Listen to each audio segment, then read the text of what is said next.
All right, guys, we got the gumbo done. Look at it. Woo! Wish you Can't could- tilt it too much because it'll spill on the table. Wish you could smell it. It's so yummy smelling. All right, so we're gonna do. Now I want to start off by looking. Look at our two different spoons.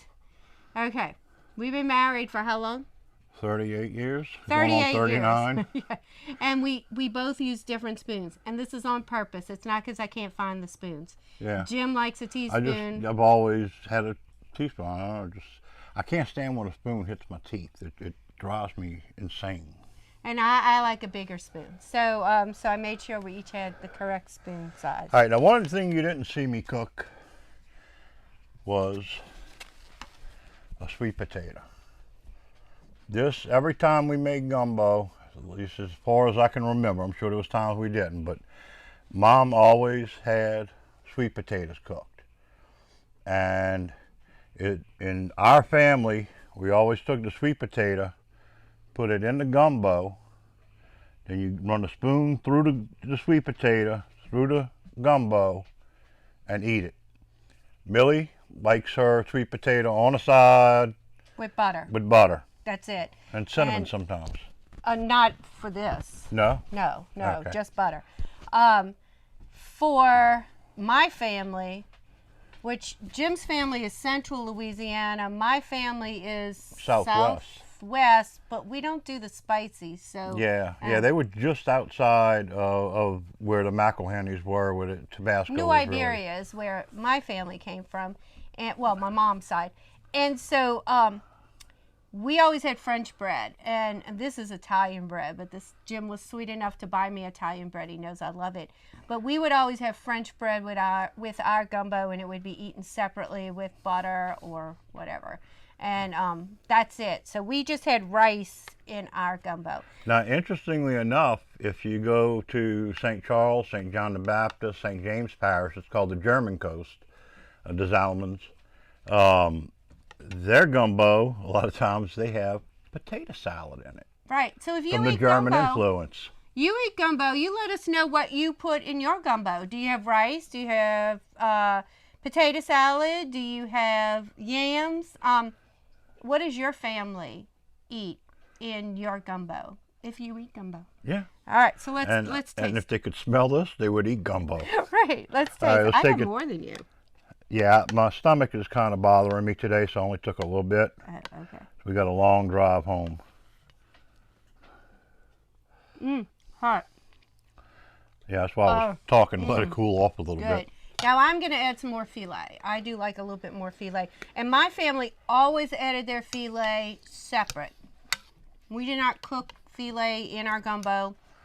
You put it in your bowl and you put a little bit of juice and you mixed it all up and then you added the rest of the gumbo. Yeah, I'm going to put a little bit more in mine too. I could have put a little bit more in the pot. That's no big deal. No, it's what did my grandmother always say? You can always add, but you can never take out. Right. You can always add, some more, but yeah, I got a little crazy. You can always add some more. And filet itself, if you go buy filet, if you've never smelled it, it's so aromatic. Oh, it's so good. Oh my God, it's so good. Oh, this is gonna be lunch tomorrow. Yeah, For the sure. reason I made such a big pot, I wasn't going to make quite as large a pot of gumbo, but one of Millie's friends, probably a couple of Millie's friends, heard I was making gumbo and requested some. So I had to make enough that I could send them some. Now I'm just going to take a little piece of the candied yam and put in there. Oh, it's not candied. I'm sorry, the sweet potato. You get used to saying things, especially this time of the year. Make candied yams, which We will be in, yeah. are not yams, they're sweet potatoes. Right, we will be in a few weeks. Yeah. So then you take a little piece of the candied yam and a little piece of some sausage and some chicken, and that's why I like to cut up the chicken. I started doing that really when the kids were little. Because that's how I started filleting all my fish, is because you had to watch them with the bones and all of that. And if you cook a fryer breast, a bone-in fryer breast, whole in this, eventually it falls apart, and you end up with pieces of bone all through your gumbo. But it does make a really good gravy. It does make a good gravy. That's why I use the chicken stock. And sometimes what I'll do is I'll buy the bone-in breast and just take the meat off, and then I'll take the bones and I'll boil those down with some seasoning, and I'll make a stock with that. Now, you know what we always had in our gumbo, or it was a big deal if we had in our gumbo, and it was not a seafood gumbo, but in our chicken gumbo was oysters. My mom would always put oysters in the gumbo, and then it was a big deal if you got an oyster, and you know, maybe one or two of us didn't want the oysters. Yeah, seafood gumbo was the only place we put oysters. Now, I know some of y'all are probably sitting there going, where's the okra?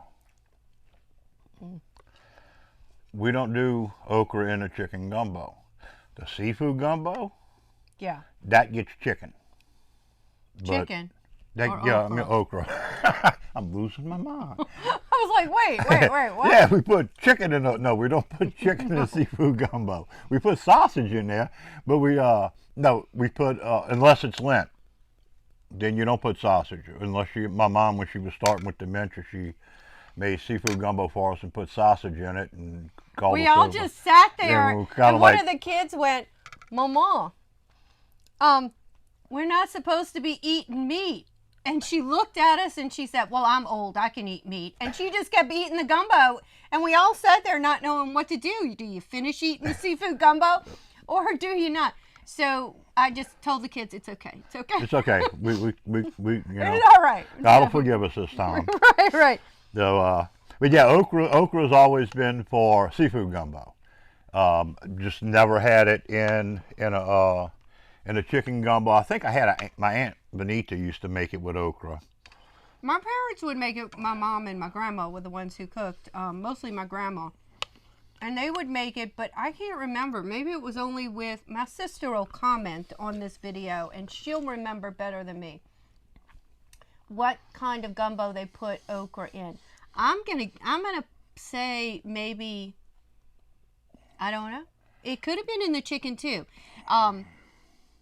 They said that was why my mom said she didn't put the filet in until after it was done, because she thought it messed up the gumbo. And we talked about it and we said we thought it was the okra. She didn't fry it down or do whatever you have to do so it's not slimy.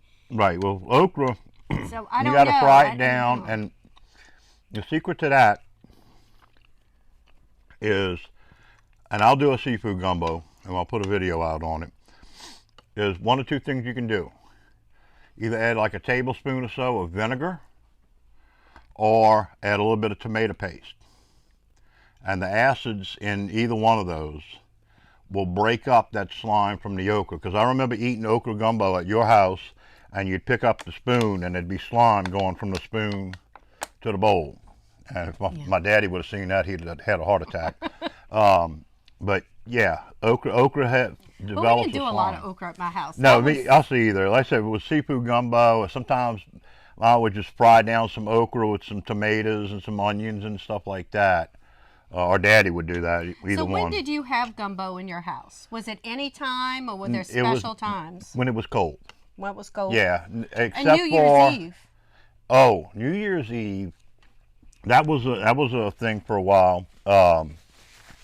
At midnight, after everybody had finished popping fireworks, my dad actually had a kitchen in his garage, and my mom would make a seafood, or rather not a seafood, but a chicken gumbo, chicken and sausage gumbo.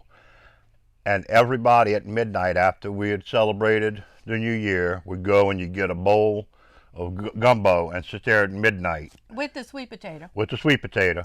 That's when I saw it in his family. That was the first time. And eat gumbo at midnight on New Year's Day, or New Year's Eve, however you want to call it, because it was actually New Year's Day, because it was after midnight.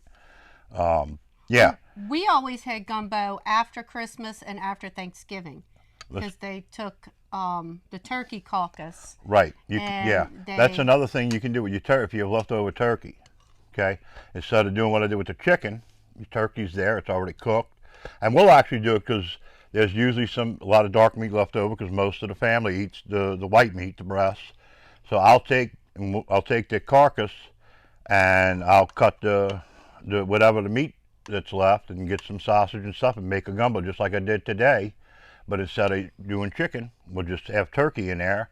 And you can even take some of the larger bones from the carcass and boil those down to make a stock. Well, that's what they do. They would pick the carcass, then they would boil the bones down, and then they would make a gumbo, and they would use the broth that they had, the stock that they had made from the turkey. And I guess the meat in it was turkey. It could have been chicken. I don't know. But always after Christmas and always after Thanksgiving, because we always had turkey from there. And so that was always a given in our house. You always had gumbo after those major holidays. And then I don't remember when we ate it. I'm sure. Yeah, we had it whenever it was fall, winter, when it got cold. And I'm getting hot. yeah, we're about to wrap the video up. And it's not because of the gumbo, it's just because it's hot in here. We turn off the air conditioner because of the noise. Seafood gumbo we would have during the summer, because that's when Daddy and I would go out trawling and catch crabs and shrimp and all that, so we'd have a lot of seafood, so we'd make a seafood gumbo. Now there's another gumbo I'll make, and I will make it and show you how I make it, and it's going to sound crazy. Nobody probably watching this has ever heard of this. Nor are they going to want to hear of it, but I'm telling you, just give it a shot. Yeah. Salmon gumbo. Mm-hmm. Yeah, I'll make a gumbo with salmon, canned salmon. It is... It's good. It's absolutely delicious. And should I tell them the secret? The crack sploosh? Yeah. Okay. Because it's going to make you like go, huh? Again. I actually poach eggs in it. Mm-hmm. And so, like, I was taking the sweet potato going through, you do that with the egg, the poached egg. You go through the poached egg. And my... Which one of our kids actually asks for this? It was actually our son-in-law, Rory. For his birthday, he asked me to make gumbo. And so I made a chicken andouille gumbo, and I made a salmon gumbo with the poached eggs. And I brought both of them to his house, and he had some of his friends over, and Missy's friends. And they just kind of looked at me like, what's wrong with this guy? And they got a bowl of it. And one of the kids came up to me afterwards, and he says, man, Mr. Mayu, I will never eat gumbo without a poached egg in it.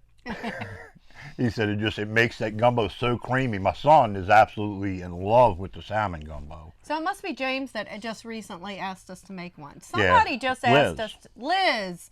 Oh, yeah, our neighbor. Our neighbor, yeah. Who won't be on camera when she's here. Yeah. She asked for it. Yeah. Yeah, so, she's a huge fan of my salmon gumbo. So it is good. So as weird as it sounds, yeah, don't give it a shot. And this is actually Depression era food. Right. Because that was my mother. mother. The gumbo, it's whatever you had in the fridge. Yeah, that's but that was jambalaya, really. Yeah. But gumbo too. Yeah. But the salmon gumbo was something that my grandmother, who was not a cook, but that was something she made when my mom was a kid. My mom learned how to make it and took over making it. And this was during the Depression. Mm-hmm. My mom was born in 23, so that would have been in the 30s that she would be remembering, this happening.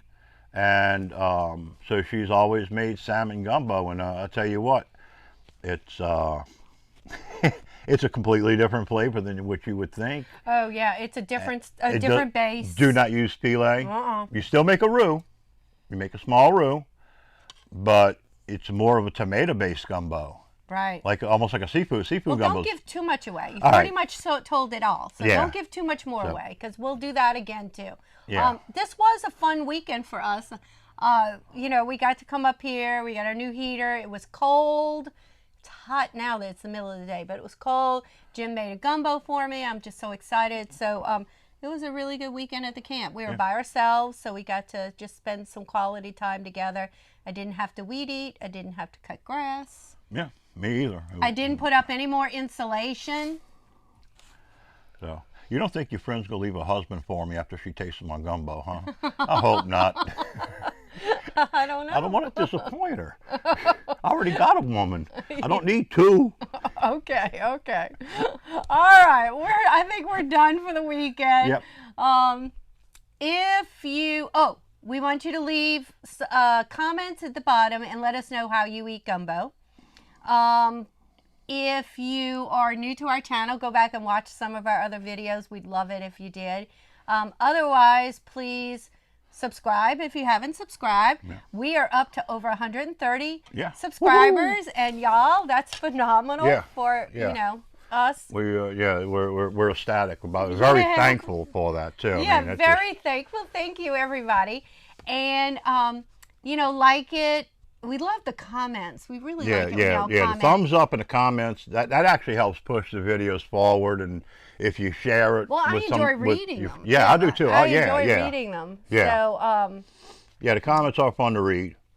So, and we try to respond to all of them. We try. Yes, we do. So, well, I mean, there aren't that many. Right, yeah. So we do. Just to get lost track of time sometimes, you know. But all right. Anyway. Thank y'all. Thank you. Y'all have a great day, and we will see you on the next video. Bye. Bye.